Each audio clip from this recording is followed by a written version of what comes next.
I have a little bit of a preamble to my, as you may know, a few weeks ago, or maybe a couple of months ago, Daniel Berrigan, one of my heroes, died. Daniel Berrigan was a Jesuit priest who was very influential in the anti-war movement, specifically the anti-Vietnam War movement, and also follow-up work against war.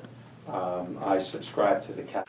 I have a little bit of a preamble to my, as you may know, a few weeks ago, or maybe a couple of months ago, Daniel Berrigan, one of my heroes, died. Daniel Berrigan was a Jesuit priest who was very influential in the anti-war movement, specifically the anti-Vietnam War movement, and also follow-up work against war. I subscribe to the Catholic Worker, which is quite of a left-wing or socialist-leaning newspaper, and this is this whole art issue that was dedicated to him. So I took, he was responsible for the burning of draft records in 1968, in the spring of 1968. He was responsible for spilling blood on draft records and then burning them, and he was arrested and went to court. And at his trial, he made a statement about what he did, and I turned that into a poem. These are actually his words, and I thought rather they're more poetic than they are prosaic, and so I turned them into a poem. And then on the back, I wrote my own poem that I think is a follow-up to his. So that's the. He was a good writer. Very good person. Wasn't on Nixon Taylor? Yeah, he was. One of my favorite places in the world is Block Island off the coast of Rhode Island, and Dan was, after he was let out on bail, he escaped to Block Island, and he was in hiding there and would show up periodically in different places, one of which was Cornell University, where I was when I was in school there. So it's he's kind of a renegade, again, a bit of my hero. So this is the statement that he made at the trial, and again I turned it into a poem. Apologies by Dan Berrigan, October 1968. Our apologies, good friends, for the fracture of good order, the burning of paper instead of children. We could not, so help us God, do otherwise. For we are sick at heart. Our hearts give us no rest for thinking of the land of burning children. We say killing is disorder. Life and gentleness and community and unselfishness are the only order we recognize. How many must die before our voices are heard? How many must be tortured, dislocated, starved, maddened? How long must the world's resources be raped in the service of legalized murder? When, at what point will you say no to this war? We have chosen to say, with the gift of our liberty, if necessary our lives, the violence stops here, the death stops here, the suppression of truth stops here, this war stops here. God, let it be true.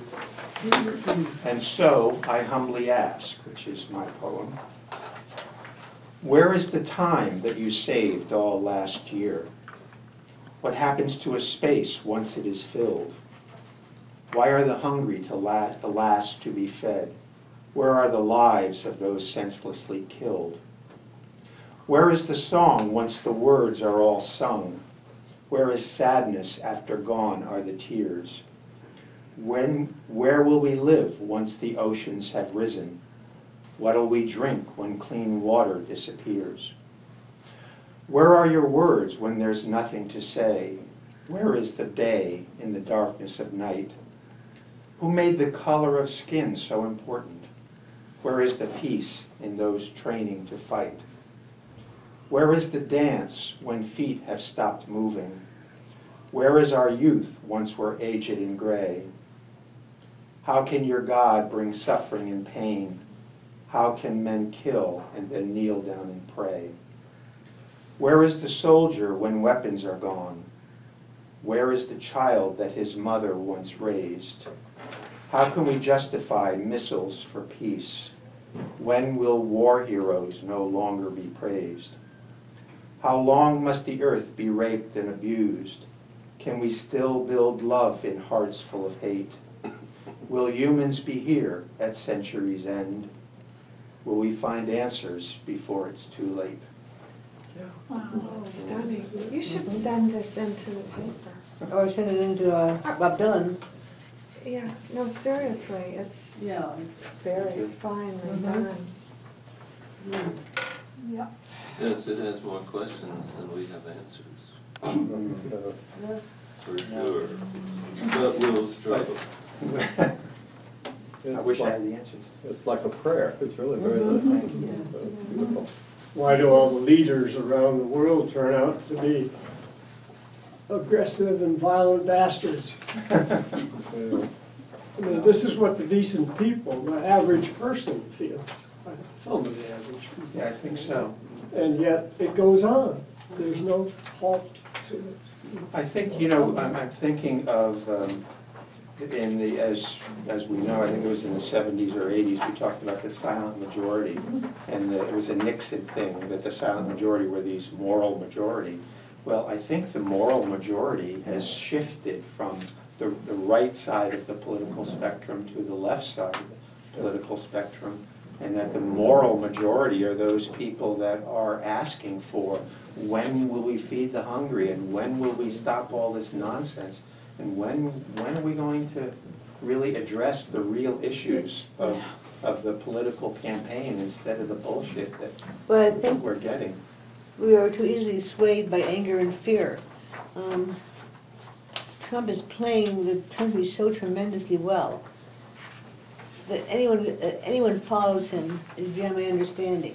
But he doesn't get the crowd, and a lot of the young people are for him too, and that's even scarier.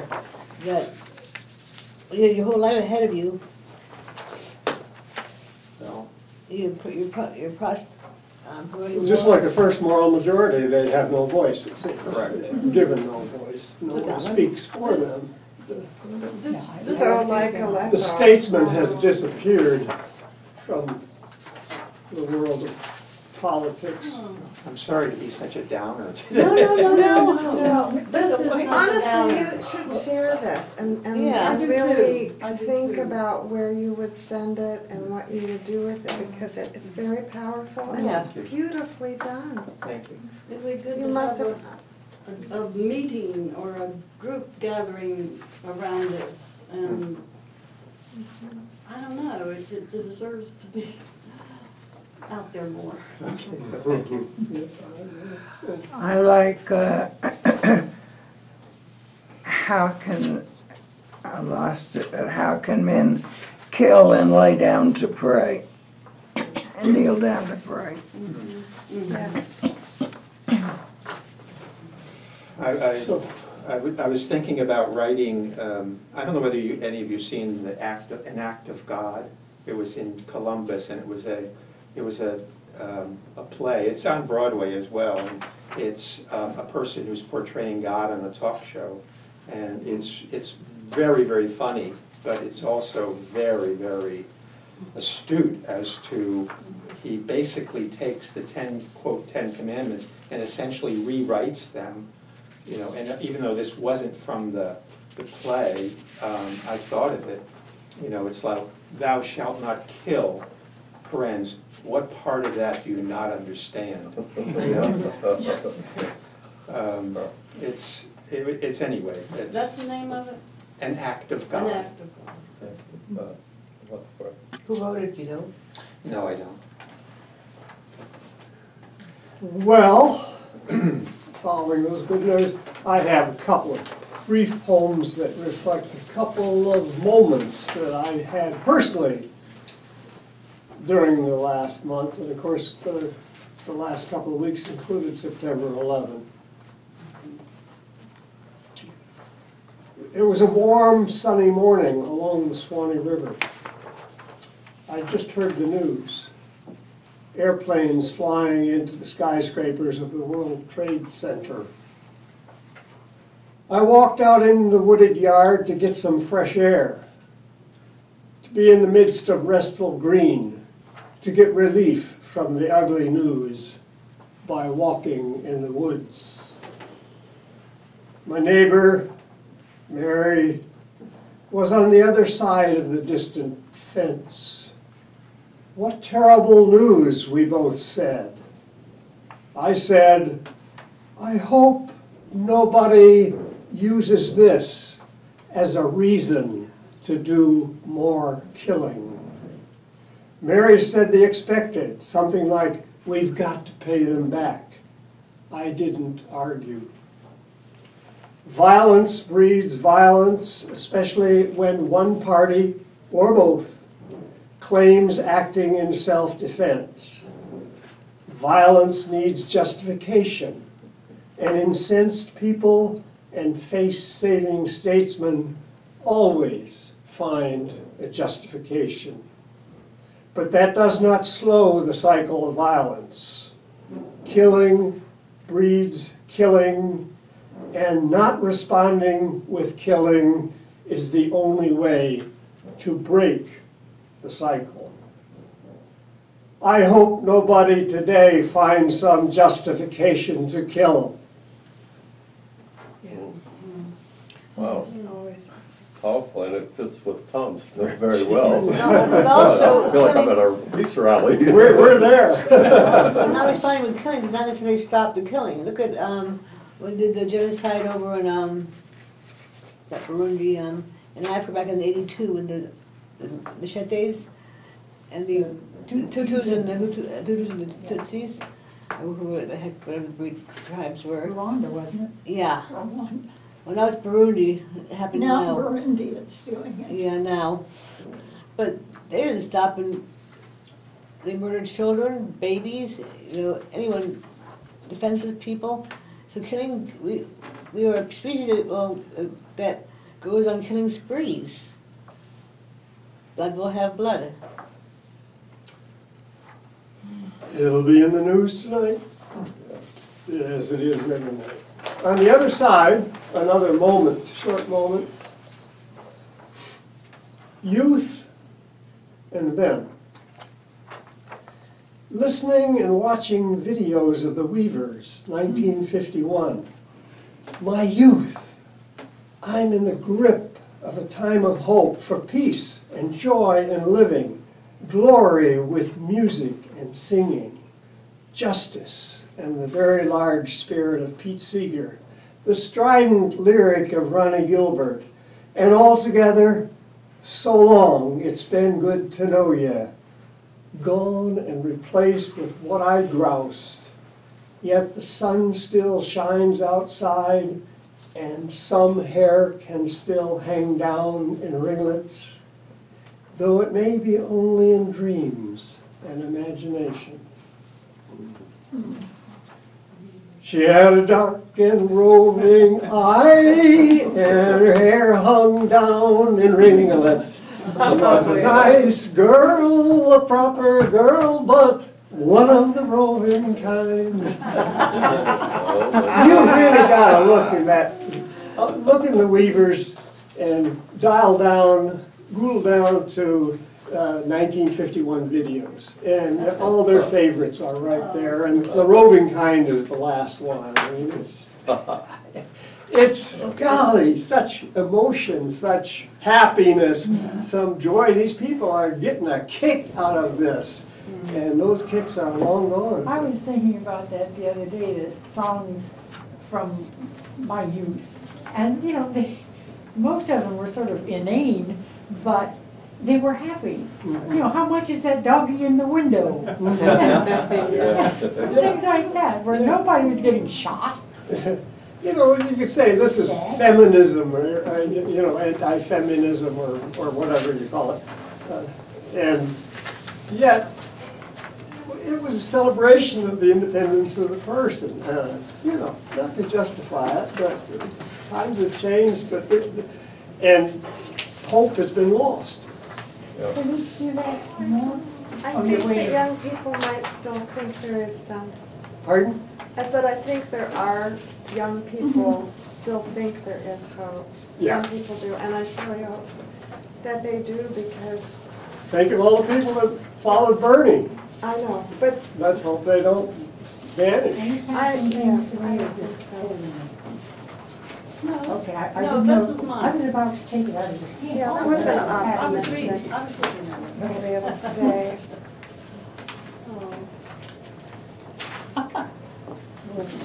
Oh, you have loose change. Loose change. All righty, you ready for a change of Yeah, pace? we're A change of time and place? Yes. The title is a pun. It's Loose Change. With more yesterdays behind me than tomorrows before me, I fancy myself in other times and places. Today, I imagine myself in the Art Deco era. My life has been mostly long and calm, nothing like bohemians such as Modigliani, who lived wildly and recklessly, choosing en vie brève mais intense, a life brief and but intense.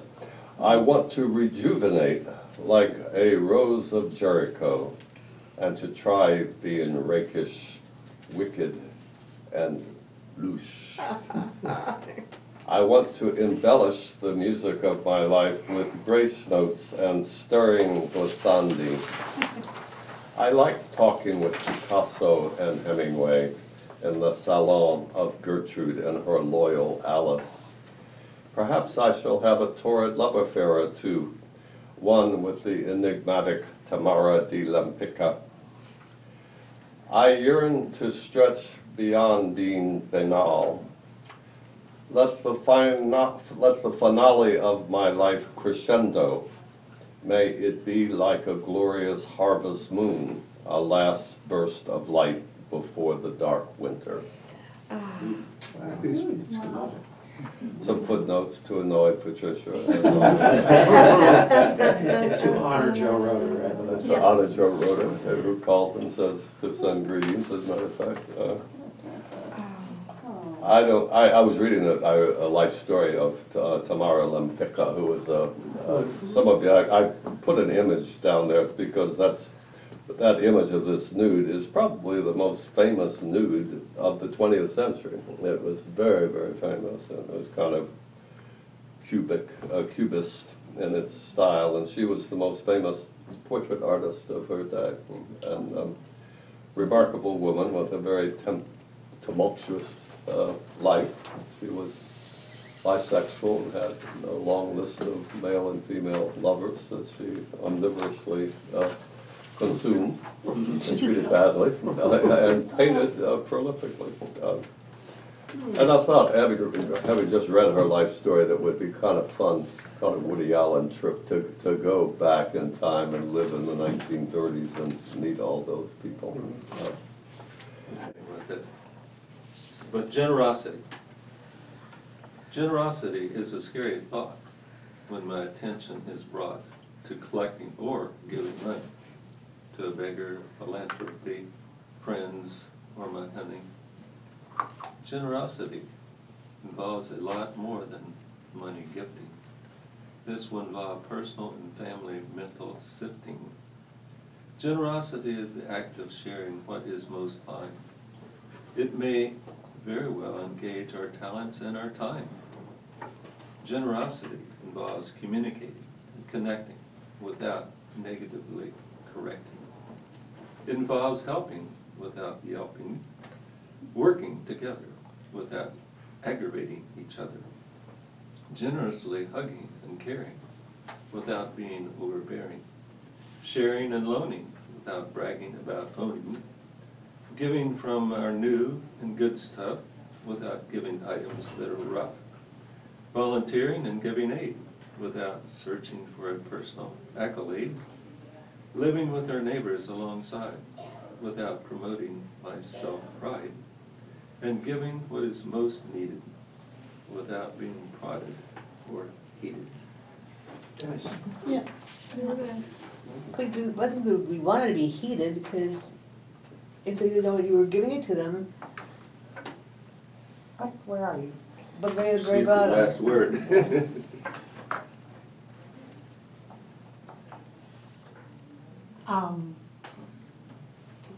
I've been doing a lot of editing in recent times, and so I'm in this editing mode. Well, I need editing, I Go always ahead. need it. The third line. My life needs an editing.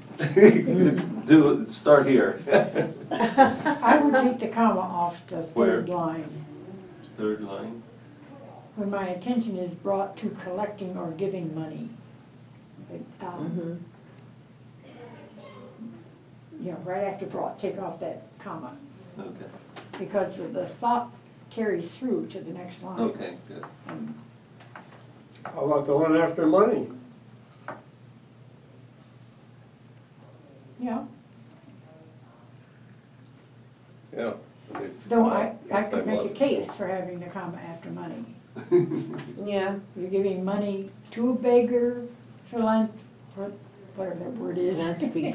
It's a lousy way to introduce a series divided by commas, it would seem to me.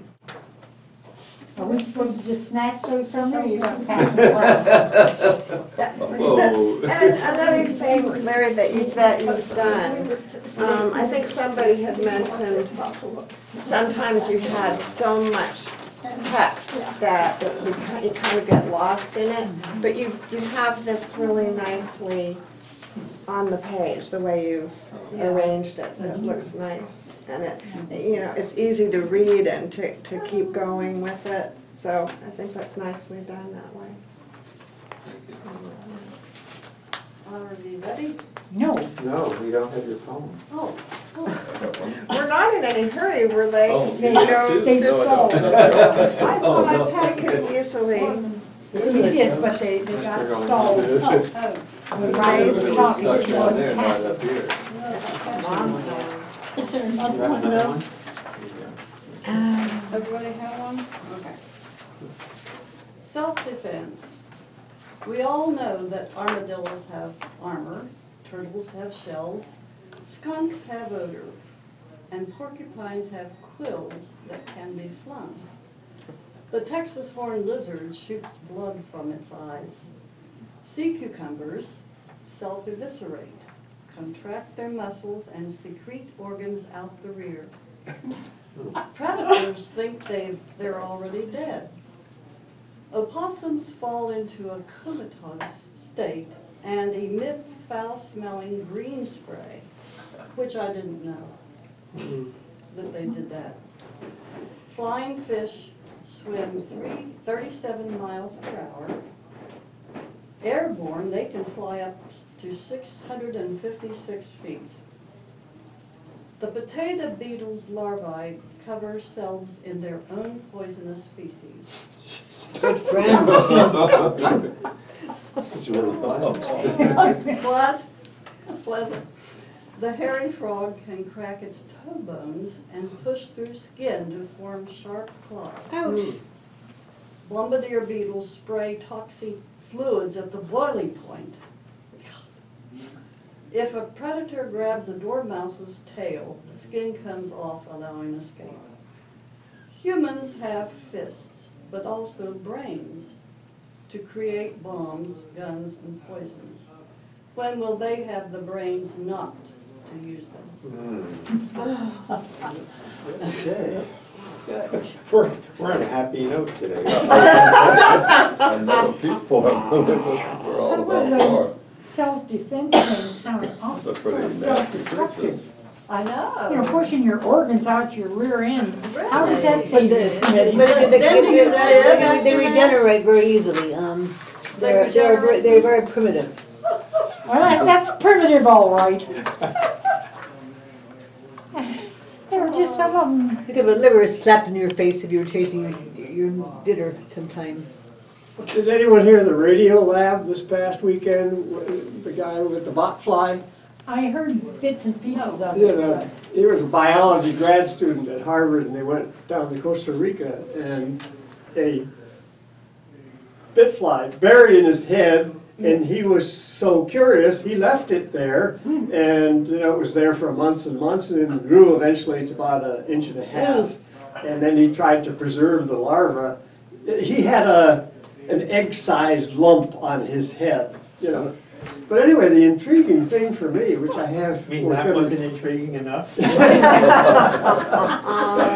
One day it fell out, and as a scientist, he tried to get it to develop into a fly because he used flies in his research all the time, fruit flies for genetics and so on.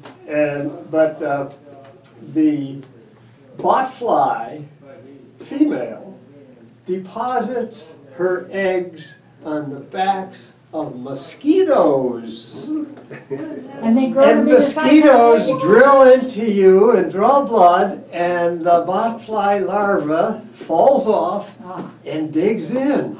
Isn't that incredible? I have a bite right on the back of my neck here. I'm just wondering who's in there now. They're tropical, don't worry. Some of our squirrels have botflies on them every year, including this year. Yeah, Big- How is that spelled? Big growth. B.O.T. Bot, B-O-T. I was just gonna ask if you ever got one for free. Yeah, I bought one. There's a book out that I just finished reading called This Is Your Brain on Parasites.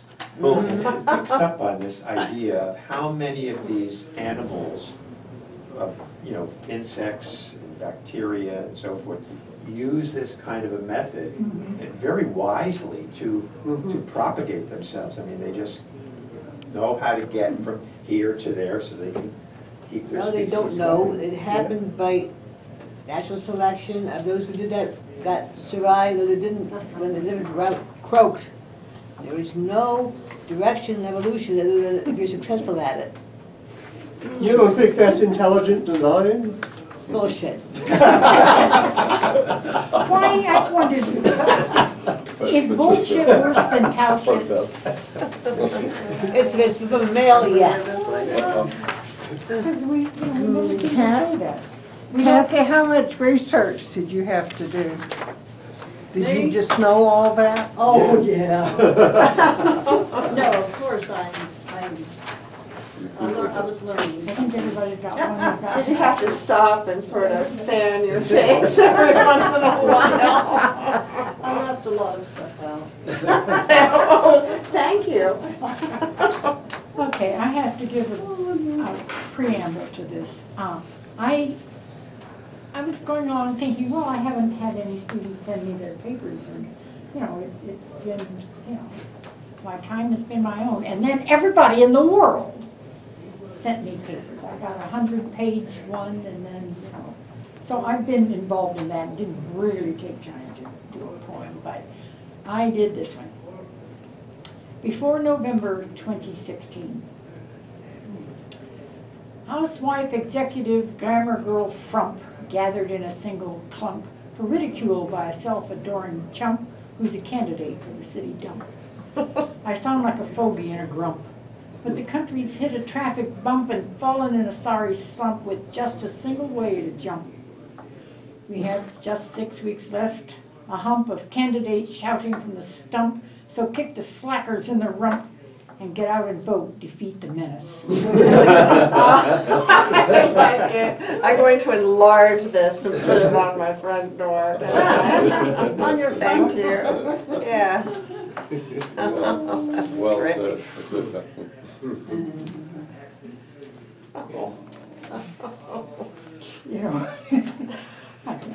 Just the way my brain works. We're just ripping right through here. What is PG 916? That's Poetry Group, September 2016. I have to keep track of these so I don't, bring We them. read this a year ago. There's an echo in this room. A rainy day in the morning, you woke up ready, slipped on your swimsuit, pushed up your dragon umbrella. I borrowed your mom's, the one with the alligator handle. It had to be a red letter day. We were pummeled, dagger sharp drops hit us the minute we stepped off the porch. Torrents of water rushed through the gutters. The storm drains were already blocked. We ran one way, then another, laughing, trying to find a crosswalk that wasn't so deep you'd be up to your knees. When the rain stopped, I lifted you, umbrella open, with a powerful push into the low branches. The waterlogged leaves made whooshing sounds. You were calling out, "Do it again, do it again." We made little rivers. Rainwater leaves were running fast in the currents on the sidewalks between the cracks. On the playground, we ran to the painted map of the whole world. You picked out the puddles ankle deep, and we splashed the states of the USA. We leaped between islands of the blue-painted ocean when the drizzle down rain started again. I pushed you on the swing. You bent your head back and let the rain drop from the trees and fall on your face. That's my 3.5-year-old Clara in the rain. It's a beautiful picture. Yeah. And you do that very well with pictures of children and childhood kind of. And nice kids rather than little rotten monsters.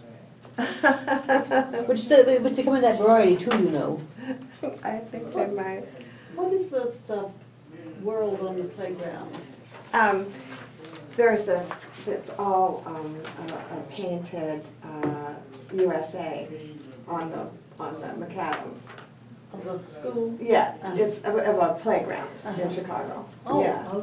okay. So, yeah. Oh. Yeah. Are you gonna read the other side? Yep. Really creates a beautiful picture. I mean, you can see all of this. The dagger sharp drops and the alligator handle and, the sounds. I mean, it's really very descriptive. Thank you. Yeah, Yeah, that's been something that she's been wanting to do for a long time. So she was waiting until it would rain. Come on, Grandma. Boy, we messed everything up. But the storm, I'm just missing one of my words here today. Anyway, the storm, what is it? Drains. Thank you, drains. They just are, they don't work at all in Chicago. I mean, and you just could be stepping up to my knees easily. You have to just run around Like this many bodies direction of and that them. direction and, what? We put too many bodies down. Oh, I didn't think of that, but yeah, maybe. Thinking of those storm drains, I guess you know that in Miami, if it's a high tide and a full moon, the streets of Miami get flooded because the ocean is coming up through the drain pipes. A friend of mine lives in Charleston, South Carolina, and he said the same thing is going on there. That if it's a high tide and a full moon, they can't go downtown because there's so many streets are blocked off by the high waters that are coming. The Sharknado 7. And the next Sharknado 7. Oh, the drains. Yes. What? Sharknado 7 would be about that. Sharknado. 7, or whatever number it is. Yes, that movie, Jerry and I were in Marietta with our boat, and so we were staying at the Lafayette, and that movie came on. I had never seen it, and I was in shock. The entire play, I don't think I was breathing at all until the end of that movie. What was the name of the movie? Sharknado.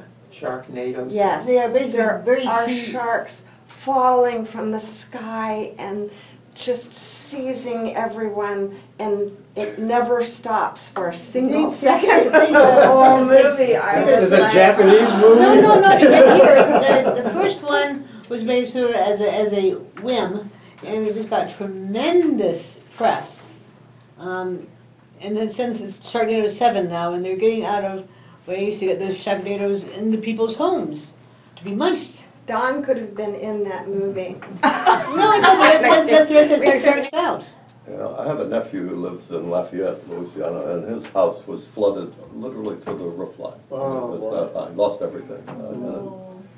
Some of you may have seen the article in the New York Times, it was about Louisiana, that they're having trouble identifying the floating coffins. So many, in flooding, so many coffins have surfaced, and they go meandering down rivers and places, and nobody knows how to identify them. Now, Louisiana just passed a law requiring a barcode on every box that identifies who's in the box. Who dat in the box, they said in Louisiana. Who dat. I used to have a cat named. Okay, this one is the Kaleidoscope cat. This is an 18-year-old who has moved to our house from Chicago in just about 6 months ago, 7 months ago. Anna's scruffy old gray feline fur is washed with rainbow colors from the rays of the sun. On the south side, stained glass is suspended in the window. She gravitates to the perfect spot, the Côte d'Azur for a cat. Her head is adorned with goldenrod stripes, paws stretched out coated with blue, red translucent light brushed between her eyes, almost closed, and a softer shade of her fuzzy pink nose. She flicks an ear and shakes up the colors like the patterns spin in a kaleidoscope. She splays her body across the pine wood floor, hot butterscotch beneath her, and on her belly the yellow sun melts. She moves less than a finger breadth to follow the light, to soak up the glow, as if she knows how to hold this precious time in abeyance. Wow, so colorful. Can you imagine it? I mean, do you know Yeah, what you can see it. Okay. Yeah, it's just a wonderful thing to see when a cat does that, and all of that colored light is spread over these animals, and they're just like And in heaven in the heat. And they come with a large puddle of cat too. You look at the cat was that big. I mean, but it's something.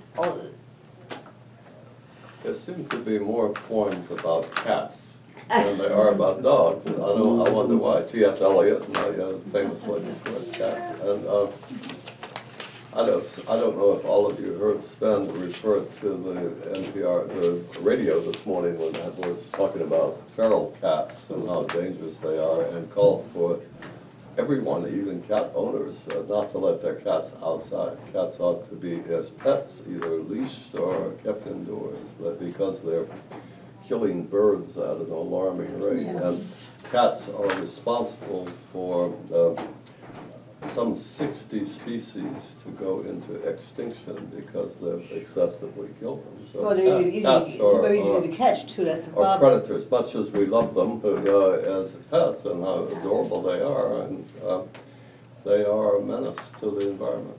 No, they're not. It's, no.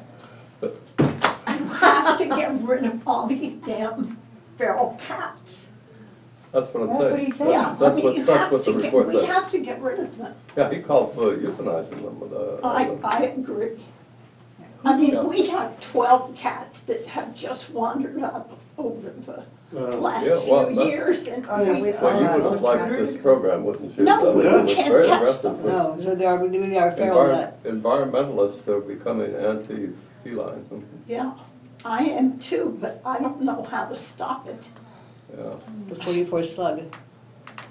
I don't know Okay. if they're gonna stop the loss of butterflies. Well, We can't blame the cats for that one. no.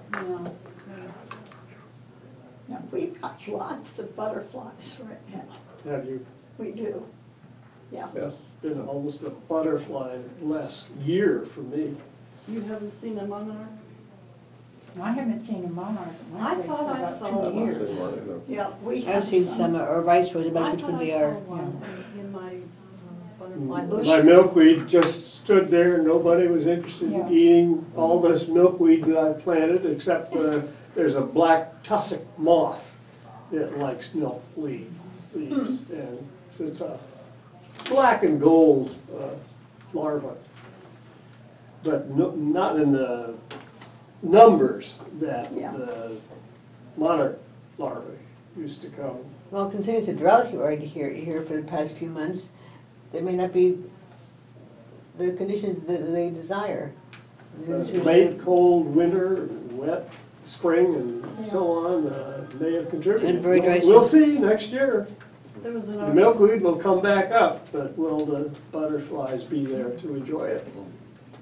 There was Going an back to your article poem, Robin, Oh, Okay. I just wanted to mention that this, on the south side, stained glass is suspended. I almost thought that was the cat's south side. In other words, I was picturing that on one side of this animal was something that looked like stained glass. You know, I mean, the colors of the cat could be like a stained glass. So I was really captured by that. I can see where, you know, as you went on, what was going on. but Well, my immediate reaction was Yeah, the that, colored glass was on the cat. Right, but- Definitely, but on the south side of the cat or the Exactly, window, right. I think it's not that clear, yeah. no, I think the Oh. lack of clarity was great. I guess that's what I think it was No, nice that's- because you're picking up the colors of the cat as well as the colors of everything else around you. And I felt the same way about hot butterscotch beneath her, I mean.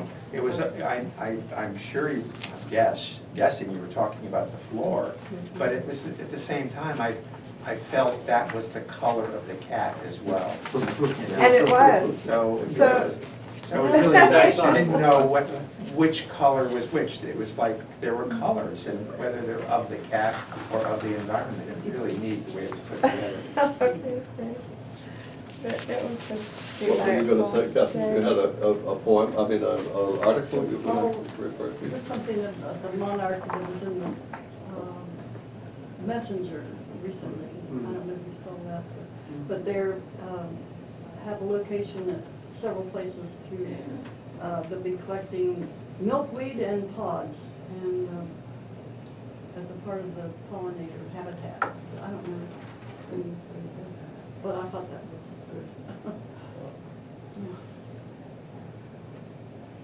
Yeah. Going back to the book I referenced earlier too about This Is Your Brain on Parasites, one of the points that the author was making is that we think that we need to kill the bacteria, the bugs, the ants, you know, these lower, quote, lower level species, without realizing that the entire upper structure is built on that. You know, so if you kill the bacteria, Even the mitochondria in our cells is probably a virus or some reason that got there many years ago. so we're taking many people are taking antibiotics, killing these bacteria, They so get to sick speak. and die. But they're also killing much of the structure that's holding us alive. Well, and they're not making themselves any safer doing that either. They are susceptible to things that those of us who grew up eating dirt Right? aren't And relishing probably- it too. Yeah. So I'm thinking of that with the butterflies too, because we're thinking that, you know, we gotta keep killing all of this stuff No, and no. spraying all of this stuff. Yeah. And most of it, some of it is very, very life preserving for us. It's like Patricia said, some of the biome we have inside keeps the biome outside that can hurt us outside rather than inside. I mean, it's all self-protection and it's amazing. I mean, it's just that chance occurrences of these things that happen. I mean, it's not any grand plan from the chap upstairs, but he got it going somehow, and it's miraculous. And so I'm saying I don't understand why there are people who say science cannot be an aspect of religion or it is an aspect of science. To me, there is no difference in the wonder of God or the wonder of a bloody leaf. Not a bloody leaf, but you know what I mean. There, that's coming with one thing. You always have good paper. I always think it's more than one, but it's. Well, it is totally miraculous. No, it, And we have lost that sense of that. That sense of miracle Yeah. when you said the sense of wonder. and wonder. Trying to split a page. We're trying to split the infinitive there. People trying to control everything. That's just right. Perfect. Reflections. Lizards crawl out from the cracks in my heart sometimes. I don't see them, but afterwards I find their droppings around me. Oh crap, what are you talking about? Pardon? This is a follow-up to your poem.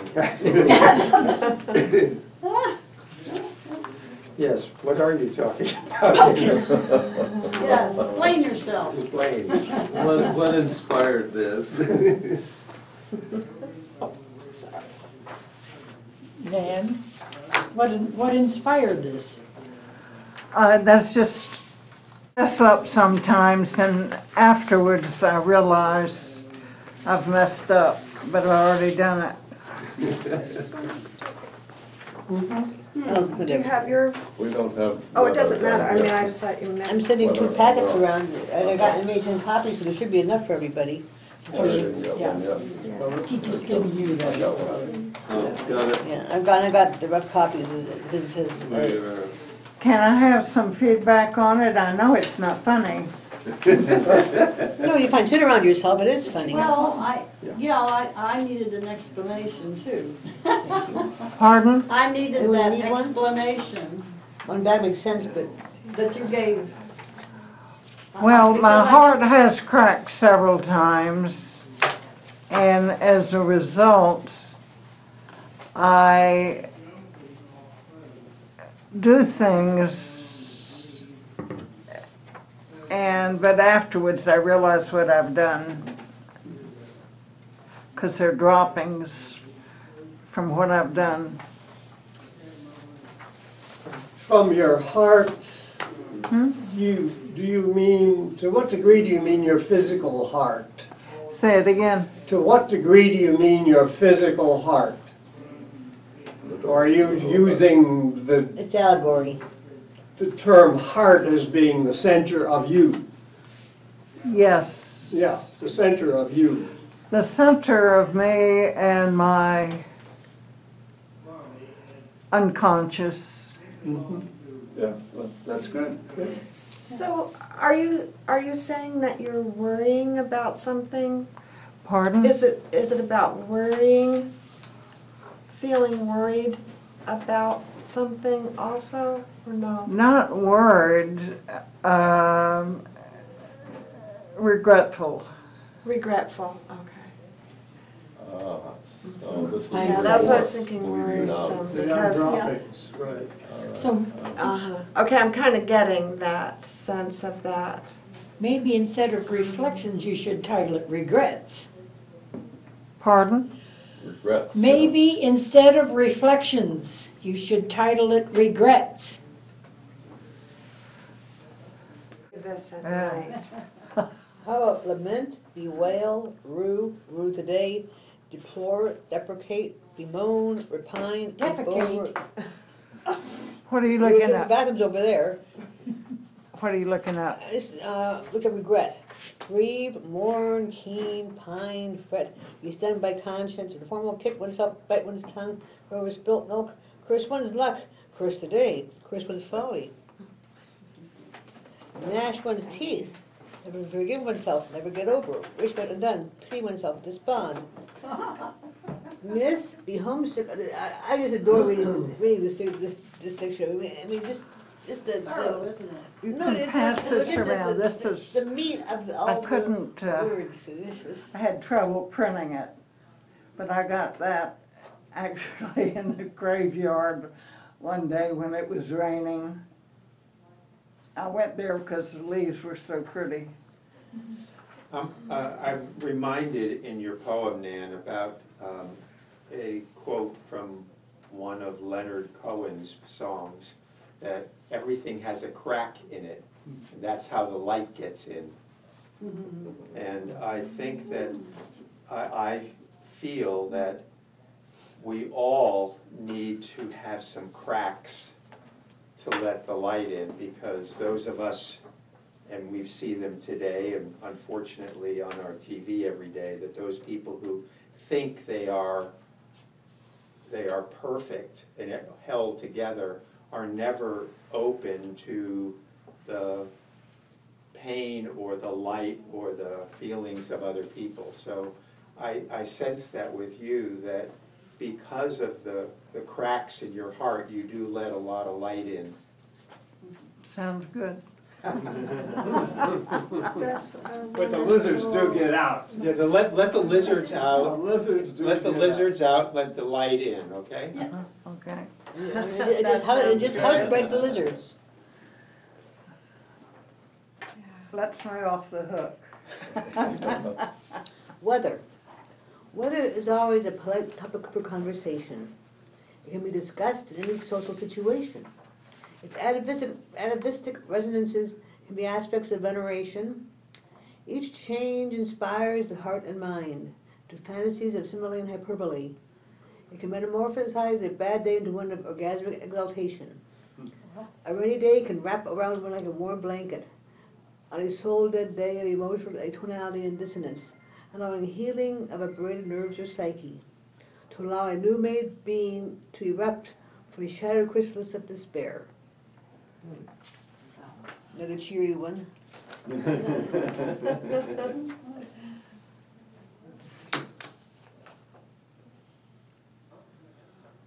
Chris, I don't understand atavistic resonances. What do- Well, what do you mean atavism by means something that harkens back to a more primitive form. I mean, that always uses the example, there's something atavistic about a fire. I mean, Yeah, like, it's back to old caveman days of being in a damp, cold cave and having an old fire there to warm one's hand and one's knees. The ones took us to if you have a fire behind you. okay, But, I hear you, okay.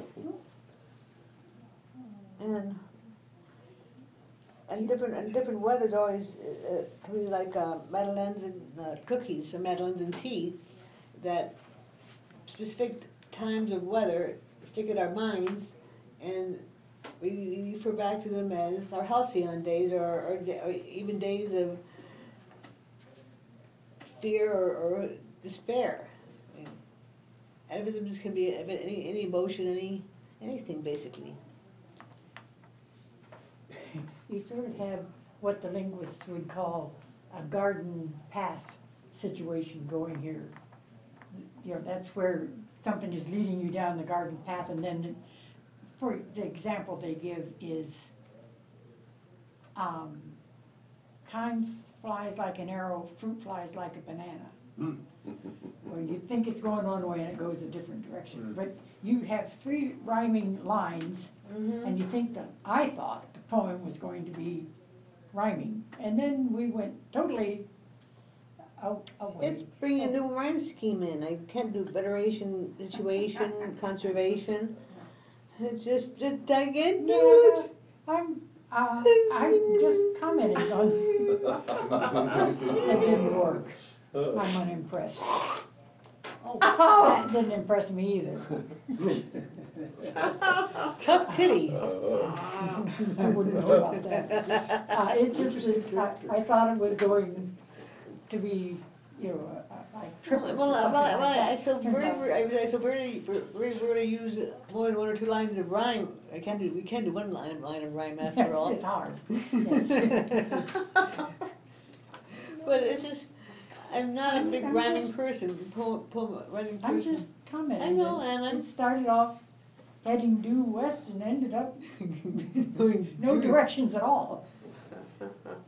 It's an interesting, Well, I love weather, and I love just the change of the weather, I just, it's, like these past few days with the storms in them, and just the change in the smell and the feel of the air, and how beautiful the country is after a nice rain shower, and everything's sort of clean and not thirsty anymore, and it's all sort of shakes the stuff out of it and sort of settles down to happily surviving.